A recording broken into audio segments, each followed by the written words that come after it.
toujours vivre le bien tu vis bilile le kamalo bana ebele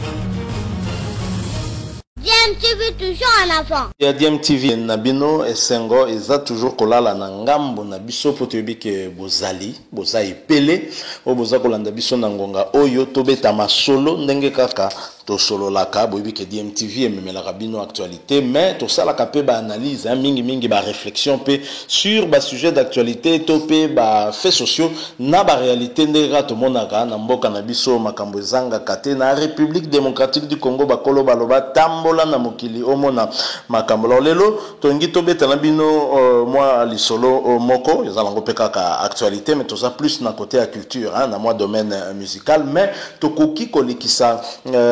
mbala moko kolekana na sujet wana te tant que to sensibiliser bino te parce que tu dois devoir wana déjà ya ko sensibiliser bino par rapport ya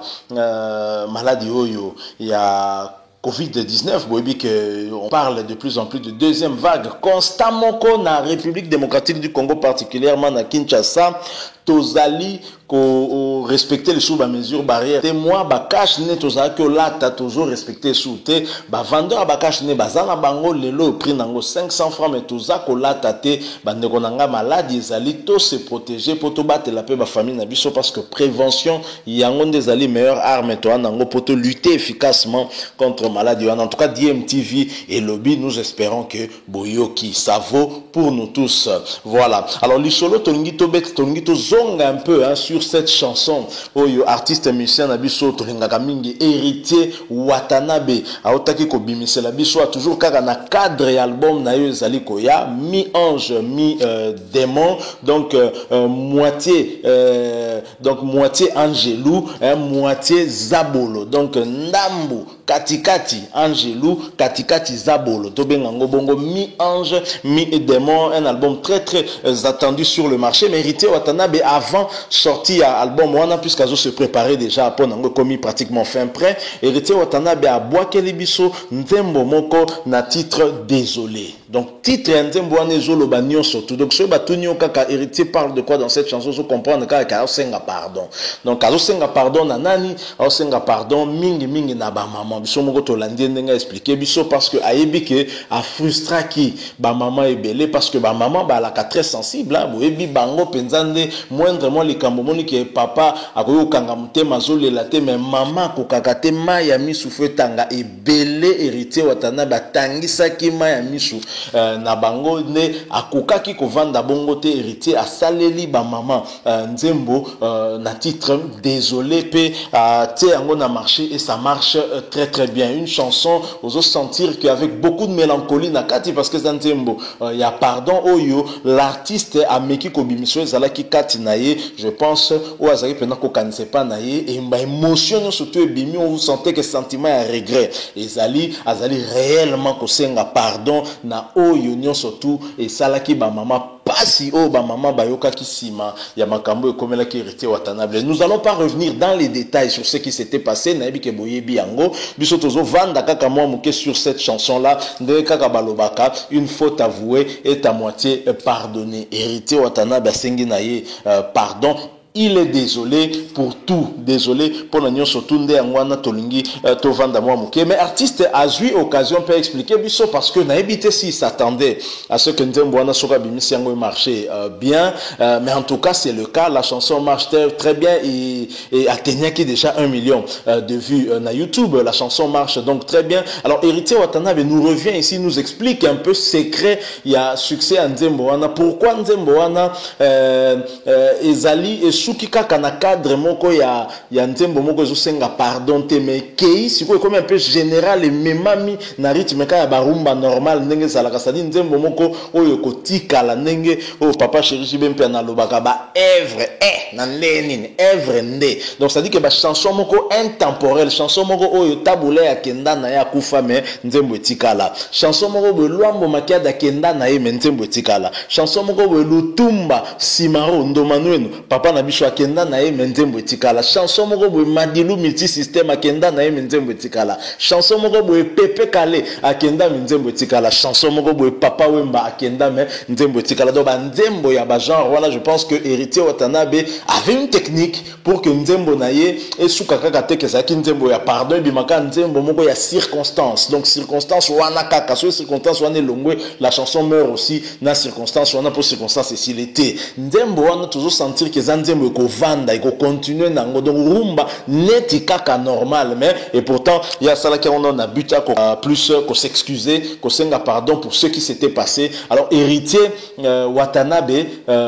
nous explique un peu le secret. Il y a succès, il y a nzembo wana ndenge ezako sala, est-ce qu'il s'attendait à ça, qu'a-t-il fait pour que ezala ndenge to vivre ngo actuellement. Il y a on a proposé bino bolanda Héritier Watanabe cet extrait d'une émission où a passé que pas il y a Joey Bangato, et ensuite nous allons revenir pour poursuivre cette analyse et conclure sujet Nabiso Lelo. Mais avant Bobi Kaka soki ozana na abonné tende konanga, s'il vous plaît ko hésiter te cliquer quand na bouton na rouge ba komi s'abonner comme abonné na chaîne ODM TV ko bossa na pété dès que s'abonner cloche moko notification ko apparaître, cliquez également dessus et ko permettre na yo au ratakalisu te ba prochaine vidéo to ko mettre en ligne awa pona yo. En tout cas Tolanda Héritier Watanabe, nous nous retrouvons tout de suite après.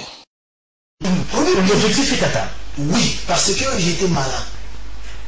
Yango moni au moins quand on sait le technicité il y a marambo je sais là on est comme mes mamans je suis désolé pour tout, désolé, envie de m'isoler, mais tu m'isoler, la sauce je suis désolé pour tout, désolé même de leurs mensonges, envie de m'isoler, regret, mais tu m'isoler, la sauce maman Denise, Niakeru. Si vous avez un pardon, vous avez un il n'y a pas si. Si vous avez un partie, et comme on dit dans le c'est-à-dire que les mères, c'est mère a blessé qui a aussi un pardon, je suis désolé. Ceux qui nous donnent à coupler, nous avons eu la marabouille héritier. Mais ceux qui nous donnent un refrain, à la marabouille à tout, c'est-à-dire technique pour que, tant que nous avons et ça a été dit pour la mawa à peu point par ici. C'est quoi, il y a mon monde qui est là-bas. Il y a mon monde qui est là-bas. Et puis il y a blanchi qui beaucoup. Tu vois, n'a pas trop blanchi qui beaucoup. Je suis aidé, on a limité la deuxième grippe. Je suis aidé, on a moi c'est dans le bagarre. D'autant que moi, je suis là, blessé à mon bal, à ton pareil. Mon bal peut pas boire à ma carte, mon bal à ton pareil. Désolé, alors, sans que vous développez ma casse. Sans que développer ma casse, question, ils ont battu Bélé, Tabita Njombo, journaliste de son état. Charlie Prince de son état journaliste, Charlie Manganga de son état journaliste aussi, Zazé, ça y est, ça est, par le bien, au Tani le bateau, de façon Tanili, maman a mis la chature. Namo a strophe mo ou ya mwango ngambo a moka ndeli ya jambu ba le ba. Au bani pas au bani ici. Quelles sont leurs relations avec le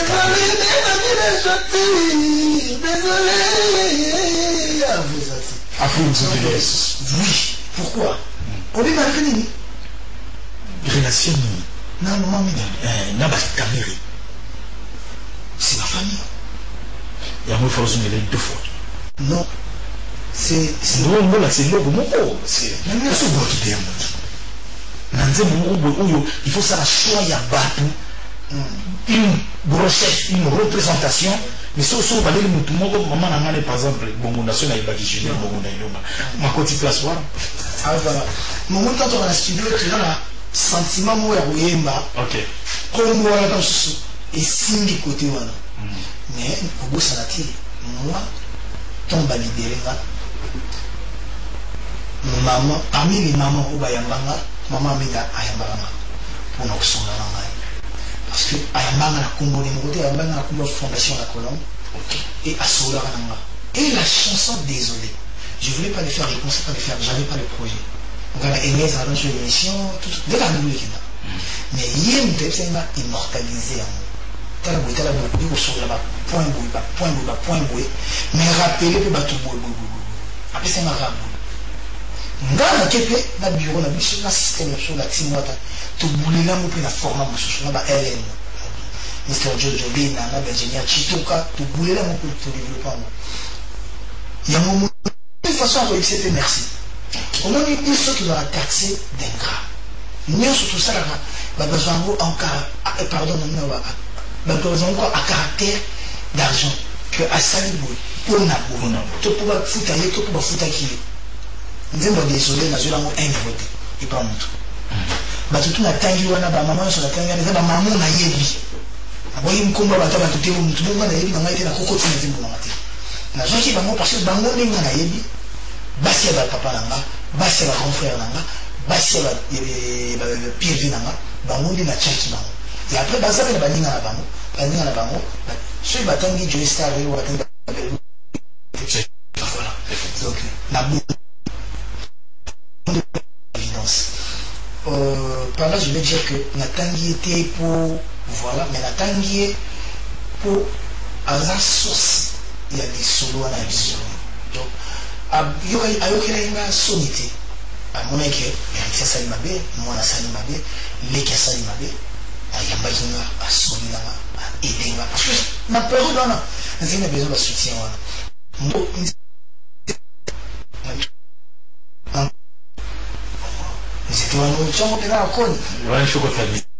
Merci l'artiste, nous allons souffler en musique puisqu'après nous allons quand même parler de ce thème qui est venu puisque il y a beaucoup de messages pour ça il faut à 3 messages Totanga. On va suivre cette très belle chanson mélodiquement parlant, c'est vraiment riche pour le plaisir bien sûr de l'expert comptable Jimmy Kabaya sans égal. Jimmy Kabaya, merci pour ton soutien indéfectible. Giscard Mundia, le manager de Bunafilé, Evie Lombi, super tonton pour ton plaisir, pour le plaisir de Blaise Fiti, de François Moulamba, ainsi que Blaise Okudi, le garçon swag, image. Je suis désolé pour tout. Désolé pour tout, envie de m'isoler,